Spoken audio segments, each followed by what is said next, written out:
বিসমিল্লাহির রহমানির রহিম। সংগ্রামী সকল ফেসবুক ভাই বোন বন্ধু, বাংলাদেশের বাইরে এই ভিডিওটি যারা দেখবেন, আমার পক্ষ থেকে জানাই সংগ্রামী সালাম এবং জাতীয়তাবাদী দলের পক্ষ থেকে সংগ্রামী শুভেচ্ছা। তো সংগ্রামী উপস্থিতি, আমি যে কথাটি আপনাদের সামনে বলার জন্য এসেছি, এই যে আজকে দীর্ঘ 15 বছর পরে দল একটু আশার আলো দেখতে যাচ্ছে। এই আশার আলো দেখতে যাওয়া সময়গুলো যে অনুপ্রবেশকারী এই জাতীয়তাবাদী দলকে যে বিব্রতকর পরিবেশে ফেলতে যাচ্ছে, এদিকে আপনারা জাতীয়তাবাদী দলের লোক নেতাকর্মীদের ভাই সজাগ থাকতে হবে। কারণ সজাগ থাকতে হবে এই কারণেই, আজকে 15 বছর ধরে যে আন্দোলন সংগ্রাম এবং যে ভয় ভীতি কেস মামলা উপেক্ষা করে যারা শহরে গিয়ে এই জাতীয়তাবাদীর কর্মসূচিগুলো পালন করেছে এবং দিনের পর দিন সে আন্দোলনে শরিক হয়েছেন, এই সমস্ত ভাইরা এত কিন্তু দলের খারাপ চাই না। কারণ এরাই হলো প্রকৃত দলের হিতাকাঙ্ক্ষী। আর এই যে 5 আগস্টের পরে এই যে বাংলাদেশ যুদ্ধের মধ্য দিয়ে আবার তৃতীয়বার স্বাধীন হওয়ার পরে যে সমস্ত বিএনপির ভিতরে অনুপ্রবেশকারী ঢুকে বিএনপিকে একটি বিব্রতকর পরিবেশে ফেলতে যাচ্ছে, এবার বিভিন্ন দলে থেকে এসে আজকে বিএনপির বড় হিতাকাঙ্ক্ষী সাজছে। আবার ওনাদের কাছে বললে ওনারা কি বলছেন যে আমরা বিএনপিতে ছিলাম এবং এই আন্দোলনে শরিক হয়েছি, ওই আন্দোলনে শরিক হয়েছি, ওই আন্দোলনে শরিক হয়েছি, এই ধরনের কথাবার্তা কিন্তু তারা বলছে। এবার ত্যাগী যারা এবং নির্যাতিত নিপীড়িত যারা, তারা কিন্তু এই জায়গাতে কষ্ট অনুভব করছে। তো আমার প্রশ্ন হলো যে আজকে বিএনপিতে অনুপ্রবেশকারী কেন আসবে আর তাদের জায়গাই বা কেন দেওয়া হবে? এখানে কোনো নেতার যদি জনগণ তার না থাকে তাহলে উনি বিএনপির ত্যাগী জনগণগুলোকে সাথে নিয়ে চলুন।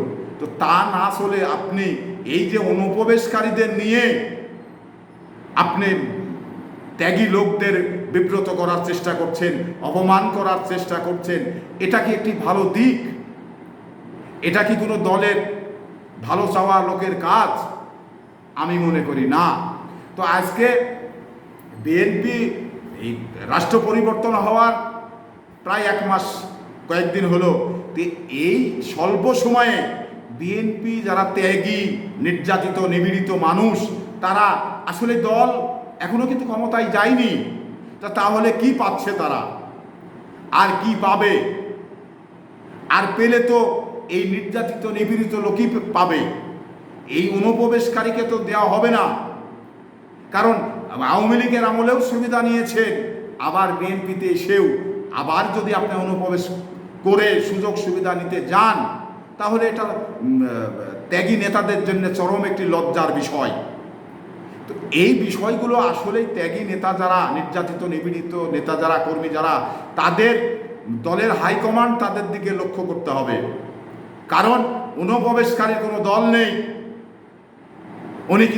ওনারা কিছু মানুষ নিয়ে সেই ত্যাগী এবং নির্যাতিত নিপীড়িত মানুষকে অপমান করে তারা আগের সারিতে যাওয়ার যে চেষ্টা করছে, তারা সুযোগ সুবিধা নেওয়ার জন্যে যে রাস্তা তৈরি করছে, সেই রাস্তা যেন এই সমস্ত অনুপ্রবেশকারীরা তৈরি করতে না পারে, সেই দিকটাকে দলের হাইকমান্ডের বিনীতভাবে আমি অনুরোধ করছি, আপনারা এই বিষয়গুলো একটু দেখবেন আমি মনে করি। এবং আপনাদের চিনার হয়তো সম্ভব নয়, কিন্তু তৃণমূল থেকে যারা ত্যাগী এবং নির্যাতিত নিপীড়িত নেতা, তাদের কাছ থেকে আপনারা অন্তত কিছু না হলেও প্রত্যেকটি ওয়ার্ডের নেতৃবৃন্দুর কাছ থেকে আপনারা একটু জরিপ চাইবেন যে কে কোন অবস্থানে ছিল আর কে কি করছে, এটা আপনারা একটু লক্ষ্য করার চেষ্টা করবেন।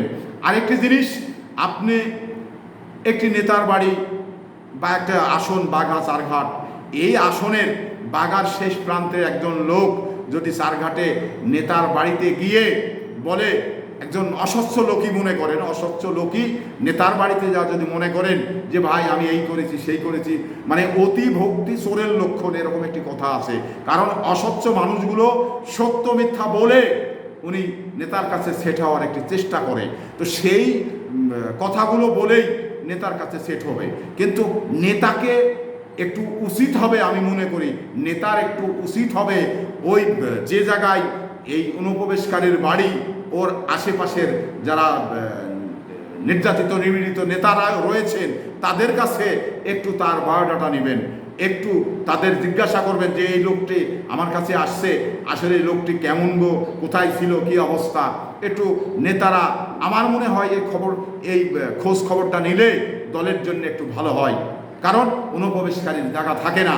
তো সংগ্রামী উপস্থিতি, আসলে আমরা একে অপরকে মানে একে অপরের সমন্বয় করে এবং স্বচ্ছ লোকগুলা, ত্যাগী লোকগুলা যাতে তাদের মূল্যায়ন পায়, এই ব্যবস্থাটা আমাদের করতে হবে। যদি তাদের মূল্যায়ন না করা হয় তাহলে তারা মন খারাপ করে ক্ষোভ, ভিতরে ক্ষোভ জন্ম হবে, সেই ক্ষোভের বহিঃপ্রকাশ ঘটানোর জন্যে তারা দল থেকে অনেক দূরে চলে যাবে। তো এতে করে জাতীয়তাবাদী দলের সমস্যা সৃষ্টি হবে, লস হবে। তো সেই জায়গায় আমরা না গিয়ে আমরা একে অপরে একটি অনুপ্রবেশকারীর বিষয়ে জেনে বুঝে সিদ্ধান্ত দিব, এই কথা বলেই আমি আমার সংক্ষিপ্ত কথা শেষ করলাম। আসসালামু আলাইকুম।